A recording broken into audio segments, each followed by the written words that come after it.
శ్రీమాత్రే నమ. జయ గురు దత్తాత్రేయ నమ. ఈ వీడియోలో మనం మార్చి 30 నుంచి ఏప్రిల్ 5వ తారీఖు మధ్యలో జరగబోయే వారఫలాలు మన వృషభ రాశి వారికి ఏ విధంగా ఉంటుందో పరిశీలిద్దాం. మరి వృషభ రాశి వారికి ఏప్రిల్ 30నే లాభస్థానంలో 6 గ్రహాలు రావడం జరిగింది. ఆల్రెడీ లగ్నంలో రాశిలో ఉన్నటువంటి గురువు అంటే మొత్తం మీద ఇది ఉగాది తర్వాత వచ్చినటువంటి తొలి వారం కాబట్టి ఇంచుమించు ఉగాది ఫలితాలు అంటే ఈ రోజున ఏర్పడినటువంటి గ్రహాల స్థితి టోటల్గా సంవత్సరం అంతా ఉండడం జరుగుతూ ఉంటుంది. సో ఆ కారణం వల్ల ఏంటంటే ఈ వృషభ రాశి వారికి ఈ సంవత్సరం చాలా అద్భుతంగా ప్రారంభమైందే చెప్తాను.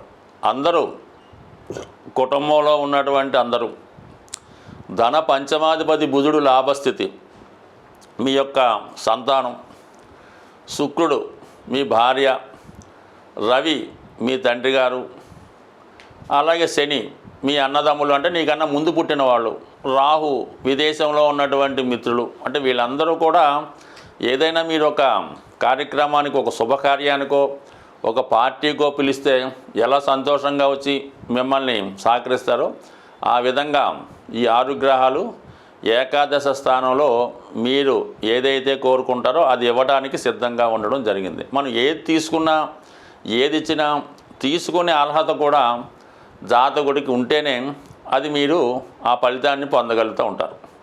మరి ఈ కారణం వల్ల రాశి అందే గురుగ్రహ సంచారం, దానివల్ల ఏంటంటే మీరు అటు విజ్ఞానాన్నైనా ధనాన్నైనా ఏదైనా పార్టీనైనా స్వీకరించడానికి దాన్ని డైజెస్ట్ చేసుకోవడానికి కూడా తగినటువంటి శక్తి సామర్థ్యాలంటే ఒక విధంగా అర్హత కలిగి ఉన్నారు.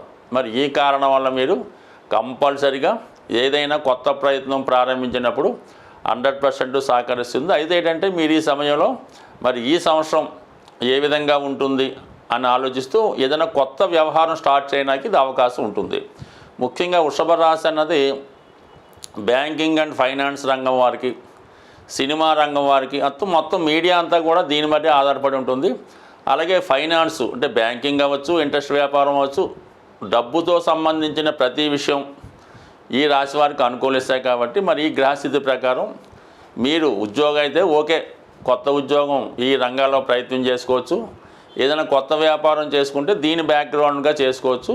అలాగే ఏదైనా ఇండస్ట్రీలోకి ప్రవేశించాలనుకున్న వారికి బ్రహ్మాండమైనటువంటి అవకాశం రాబోతుంది. శుక్రుడు ఉచ్చలో లాభస్థితిలో వక్ర గమనంలో ఉండడం వల్ల స్వతంత్రంగానే మీరు ఎవరి సహకారం లేకుండా మీకు మీరే రుజువు చేసుకునే విధంగా ఈ గ్రహస్థితి మీకు చాలా వరకు సహకరిస్తుంది. ఇక ముఖ్యంగా ఏంటంటే ఇంకొక గ్రహం కుజగ్రహం మనకి ఒక 3 రోజుల పాటు ధనస్థానంలో ఉంటాడు. సప్తమ వ్యయాధిపతిగా కుటుంబ స్థానంలో ఉండడం వల్ల కొద్దిపాటి తర్జన భర్జనలు, కుటుంబ సభ్యుల విభేదాలు చిన్నగా వారం ప్రారంభంలో ఉన్న దాని తర్వాత మీకు వారే సంపూర్ణంగా సహకరించడం జరుగుతుంది. 3వ స్థానంలోకి కుజగ్రహ సంచారం అంటే జలతత్వ రాశిలోకి రావడం వల్ల మొత్తం లాభంలో ఉన్నటువంటి గ్రహాలతో కుజుడు కూడా కలిసి ఈ గ్రహం కూడా లాభంలో ఉన్నట్టు మీకు కలుగుతుంది. అప్పుడు మీ జీవిత భాగస్వామి సహకరిస్తారు, మీ ఫ్రెండ్స్ సహకరిస్తారు. బట్ ఏదైనా వృషభ రాశి వారికి కొత్త జీవితం ప్రారంభించడానికి చాలా అనుకూలంగా ఉంది. ఈ సంవత్సరం అంతా కూడా కంపల్సరీగా మీరు మంచి ప్రయత్నంలో వెళ్తే 100% మల్టిపుల్గా మీ ఇన్కమ్ పెరుగుతూ ఉంటుంది. అంటే ఒకే మార్గంలో కాకుండా 4-5 మార్గాల ద్వారా ఒకేసారి ఇన్కమ్ రావడం జరుగుతుంటుంది. అయితే దాన్ని మీరు ఎంతవరకు మేనేజ్ చేసుకుంటారన్నది దాన్ని బట్టి ఆలోచించి మీరు ఏ ప్రయత్నం చేసినా కూడా మల్టిపుల్గా మీకు అన్ని రకాల అవకాశాలు రావడం జరుగుతూ ఉంది. అయితే కొంతవరకు ఈ రాహు కూడా అక్కడ ఉండడం వల్ల కొద్దిగా మోసంతో కూడుకున్నటువంటి ఉంటుంది. అంటే మీరు ఏదైనా ఒక ఇండస్ట్రీ పెట్టో ఒక వ్యాపారానికి అవసరమైనటువంటి ఒక యంత్రం లాంటిదో ఏదైనా ఒక మిషనరీయో ఒక వస్తువో కొన్నప్పుడు దాంట్లో ఏదైనా ఫ్రాడ్ జరగవచ్చు. అంటే అక్కర్లేని వస్తువులు మీ చేత కొనిపించవచ్చు. అలాగే ఏదైనా ఫ్రాడ్గా ఉన్నటువంటి కానీ సరైనటువంటి డాక్యుమెంట్స్ లేని కానీ ఇల్లీగల్గా ఉన్నటువంటి వస్తువులు కానీ యంత్రాలు కానీ ఇంకోటి కానీ మీతో కొనిపించే సూచనలు కూడా ఉన్నాయి. కాబట్టి బట్ ఏదైనా ఈ సమయంలో మీరు అందరినీ నమ్మడానికి లేదు. కంపల్సరీగా మీ యొక్క విచక్షణ జ్ఞానాన్ని ఉపయోగించి ఐటివారిని నమ్మవలసి ఉంటుంది. అయితే ఫైనాన్స్ కూడా చాలా ఈజీగా దొరుకుతుంది. కాబట్టి ఏదైనా ఈ నిర్ణయం ఈ వారంలో తీసుకునే నిర్ణయం మొత్తం సంవత్సరం అంతా ఆధారపడి ఉంటుంది. బట్ ఏదైనా లాభసాటి వ్యవహారం ప్రారంభించుకొని నిజాయితీగా వెళ్ళినప్పుడు కంపల్సరిగా ఇక్కడ నుంచి చెప్పాలంటే చాలా రోజుల పాటు అంటే సుమారు 2.5 సంవత్సరాల పాటు మీకు ప్రతి విషయం కూడా అనుకూలంగా ఉండే అవకాశం ఉంది. ముఖ్యంగా ఇప్పుడు ఈ వారంలో ఎవరైతే మన ప్రేక్షకులు ఉంటారో ఎక్కువగా వివాహాలు చాలా డిలే అవ్వడం జరుగుతూ ఉంది. ఇప్పుడు అమ్మాయిల కన్నా అబ్బాయిల యొక్క పరిస్థితి చాలా ఇబ్బందికరంగా మారింది వివాహ విషయంలో. ఎస్పెషల్లీ 89 నుంచి అంటే 1989 నుంచి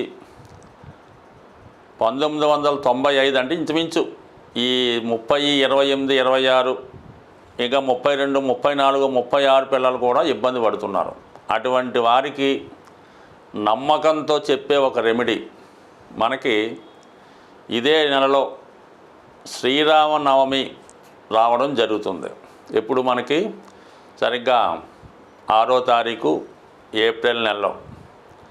ఇప్పుడు ఏం చేయాలంటే మీరు ఎవరైతే తల్లిదండ్రులు ఉన్నారో వారు ఈ శ్రీరామ కళ్యాణం జరిగే చోట మీరు కూడా కన్యాదాతగానో అటు అమ్మాయి తరపు పాల్గొని విధి విధానంగా కళ్యాణం జరిగే చోట మీరు పాల్గొండి. కళ్యాణం అయి అప్పగింతలు అయ్యేదాకా ఉండండి జాగ్రత్తగా. ఏదైతే తలంబరాలు పోస్తారో ఈ ముత్యాల తలంబరాలో ఏ తలంబరాలు పోస్తారు కదా, అంటే మంచిగా పోస్తారు, అవి కొద్దిగా తెచ్చుకొని అవి మీరు ఇంటికి వచ్చి మీ అబ్బాయి కళ్యాణం అయినట్టుగానే భావించండి. అంటే మీరు శ్రీరాముల వారు కళ్యాణం చేశారు కాబట్టి మీరు మీ అబ్బాయి పెళ్ళి చేశామనే భావించి ఆ అక్షంతలు మీ అబ్బాయి తల మీద, అంటే అప్పటికి మీ ఓడి చాలా చక్కగా స్నానం చేసి చక్కగా మంచి వస్త్రాలతో ఉండి చక్కగా తల మీద అమ్మాయికైనా పర్లేదు అబ్బాయికైనా పర్లేదు ఈ విధంగా అక్షంతలు వేసే కార్యక్రమం చేయండి. అలాగే పిల్లలు కూడా పాల్గొనే అవకాశం ఉంటే మీరు ఆ కళ్యాణంలో పాల్గొని ఈ తలంబరాలు అవి అయిన తర్వాత ఈ అక్షంతలను అందరి మీద జల్లడం జరుగుతూ ఉంటుంది. సో ఆ విధంగా మీరు ఆ తలంబరాలు మీ తల మీద పడే విధంగా చేసుకోవడం వల్ల కూడా కంపల్సరీగా మళ్ళీ శ్రీరామనవమి వచ్చే లోపల 100% కళ్యాణం జరుగుతుంది. ఇంకా స్పెషల్ రెమెడీ ఏంటంటే ఈ కళ్యాణాలు పెళ్ళిళ్ళు జరిగేటప్పుడు ఈ తలంబరాలు అయినప్పుడు మీరు కూడా వివాహం కాకుండా ఉంటే ఆ తలంబరాల బియ్యం మీ తల మీద కూడా జల్లుకోవడం వల్ల ఏదైనా వివాహం అన్నది చాలా తొందరగా జరిగే ఉంది. ఇప్పుడు శ్రీరామనవమి యొక్క ముఖ్య ఉద్దేశం కూడా కంపల్సరీగా ఎవరైతే వారి యొక్క పిల్లలకి కళ్యాణం చేయలేకపోతున్నాం, కన్యాదానం చేయలేకపోతున్నాం అనుకున్నవారు కంపల్సరీగా వీరైతే మీరే పీటల మీద కూర్చొని ఆ కళ్యాణం చేయించే ఏర్పాటు చేయండి. ఇంక ఏది అవకాశం లేనివారు మరి టీవీలో ప్రత్యక్ష ప్రసారం అవుతున్నటువంటి మరి భద్రాచలంలో జరిగే కళ్యాణాన్ని చక్కగా వీక్షించి ఆ వివాహం ఏదో మీకే జరుగుతున్నట్టు భావించాలి. మీరు సీతమ్మో రాముడు ఏదన్నా అనుకోండి, మీకు జరిగినట్టుగా భావించి అందులో ఇన్వాల్వ్మెంట్ అవ్వండి. ఏదైనా ఒక అనుభవం ఒక అనుభూతి మిమ్మల్ని కంపల్సరీగా పెళ్లిపీటల వరకు తీసుకెళ్లే అవకాశం ఉంటుంది.